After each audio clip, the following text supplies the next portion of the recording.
You know, here's the funny thing about working in sales. We can spend all day, every day, selling somebody else's product, and we're bloody good at it.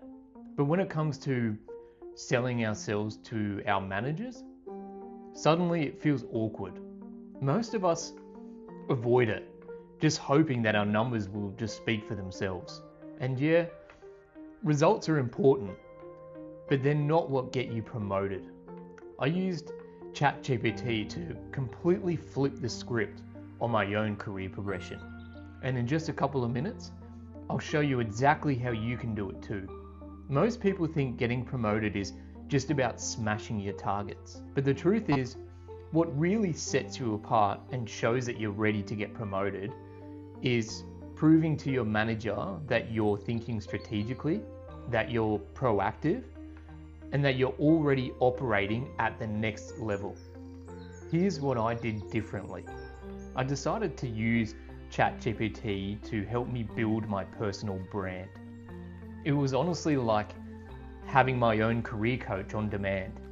ChatGPT started asking me a bunch of questions about my experience, about my goals, about what I wanted in my career, and even how I saw myself growing within the company.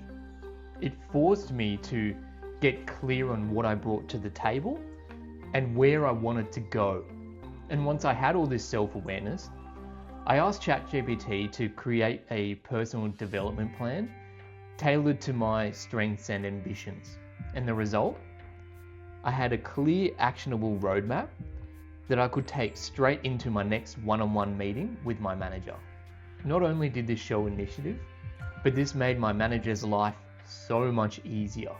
Instead of just saying, I want a promotion, I was able to say, here are the skills I'm developing, here's the plan I'm working on, and here's how it aligns with the team's goals.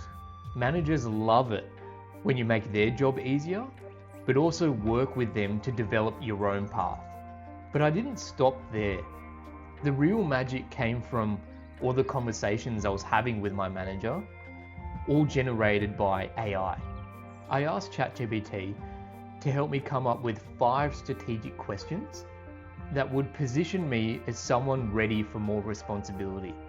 These aren't your typical, when's my next promotion type questions. These are high impact leadership level type questions. So here's number 1. What are the top 3 skills that I need to master in order to be successful in the next role up? This shows you're future focused and genuinely invested in growth. Here's number 2. How can I use AI and automation to improve my pipeline and results? This positions you as someone who's not just keeping up with technology, but actually leveraging it to drive business outcomes. Number 3. What's the one thing that you wish your top performers did differently or more consistently? This gives you insider knowledge, finding out exactly what leadership values straight from the source. Number 4. Can you share an example of someone who got promoted quickly in our organization and what specifically set them apart? This is like getting the cheat code for promotion within your company. Number 5. What projects or KPIs would make the biggest impact this quarter that I could take ownership of? This is you volunteering for high impact work and showing you're ready to step up. After that meeting, my manager literally said, I wish more people came this prepared. It actually set me apart instantly. And because I'd already mapped out my plan using AI, I could actually tick off those goals and show tangible progress every month. So, if you want to accelerate your career in sales or business development or account management, don't just wait for your manager to notice you. Use AI to build your brand, craft your plan, and have the right conversations. Trust me, it works. Try using these 5 questions in your next one-on-one. Let me know in the comments how your manager reacts. And if you want more actionable tips and advice, hit the subscribe button. I'll release videos weekly. Thanks, guys.